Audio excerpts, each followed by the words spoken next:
Hi, I'm Nick Nansen, and welcome to America's Premier Experts. I've got a very intriguing guest for you today, Mr. Gerald Meunier. Gerald, welcome. Thank you, Nick. Good to be here. You've also been called America's Rogue Patriot, so tell us a little bit about that. Well, it all evolved as a result of my publishing Rogue Patriot in 2011. It's a political thriller, and I never thought I'd become a public speaker or do anything along those lines until after I published Rogue Patriot. And then I heard a lot from fans about how much it meant to them. And going back to how this all came about, I grew up in a military family. My father fought in World War II, and he ended up becoming a military and intelligence officer in the U.S. Air Force. So I grew up kind of an idyllic household and insulated from what was going on in the world, because my father, being an intelligence officer, never wanted to talk about politics or what was going on in the world or the country. So I always watched cowboy and Indian movies and westerns on TV and Ozzie and Harriet, you know, shows like that, and I had this kind of idealistic idea of what America was all about. Well, maybe it wasn't so idealistic, but back then that was the real thing. Well, after I grew up, I started seeing chinks in the armor, what was going on in the country. And, you know, I went through the Cultural Revolution in the 60s, which I didn't understand because I was too young. And then in the 70s, there was the Watergate conspiracy, you know, with Nixon and so forth. I started losing faith in politicians. In fact, it was so bad, my wife and I voted for Jimmy Carter. And you know, what happened then is we had the Iran hostage situation, double-digit inflation, so I hopped on the Ronald Reagan bandwagon. And I thought I was a Republican then. Well, since then, Republicans have disappointed me just as much as Democrats, so I consider myself a conservative. I don't really identify myself with any political party. Back in the 90s, I started getting more concerned about what was happening in the country. And I started thinking about speaking out and writing out about it. I always wanted to be a writer. Initially, I was going to write a nonfiction book about things that were going on in the country and how I felt about it, and try to get other people involved.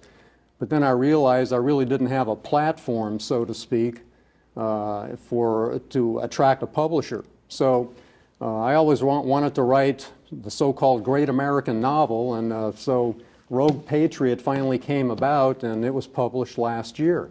It's a political thriller, and it's about basically what can happen if the government fails to secure our borders, and how devastating it can be to any patriotic American in the country, and what can happen to his or her family as a result of that. And I've had a lot of feedback from fans saying how it touched their lives, because one in particular told me after she read it that she was an actual illegal immigrant.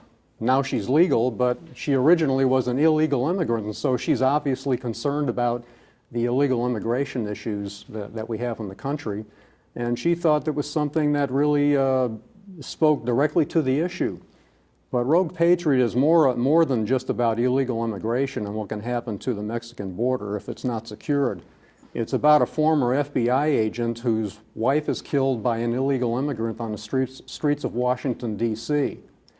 And as a result of that, he loses faith in the government, ends up leaving the FBI, and trying to keep a deathbed wish or promise to his wife, he tries to relocate him and his 2 children to Colorado. Well, lo and behold, he runs into an Iranian Islamic extremist who just crossed the Mexican border on his way to Washington, D.C. His mission is to set off a dirty bomb in the nation's capital. But thinking that he's been discovered by the main character of Rogue Patriot, he tries to kill Clay Holt, our hero of the story. He fails twice, and in the second attempt, when Clay isn't home when he was supposed to be, the extremist kidnaps Clay's children to keep him quiet. Well, Clay's got a dilemma. He's got this guy who's bent on destroying the country by setting off a dirty bomb, plus he's about to lose his 2 children if he doesn't find this terrorist pretty quick.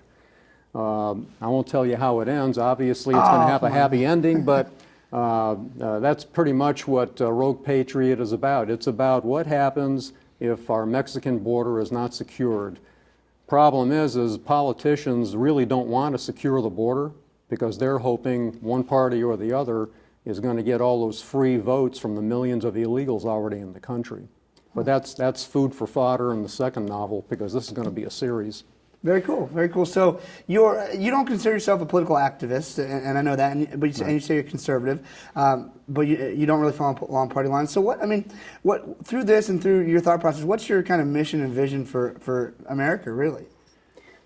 Well, my mission's kind of evolved. I was hoping to make people more aware through Rogue Patriot about the border situation and the issues involving illegal immigration. But now I'm thinking I need to go farther. I just want to make a difference. And the more I can do to get people educated and involved in helping to change the way our government works, getting our country back to its original intent by the Founding Fathers when they wrote our Constitution, I'm thinking if I can make a difference that way by speaking out, that's what I want to do, and that's my mission.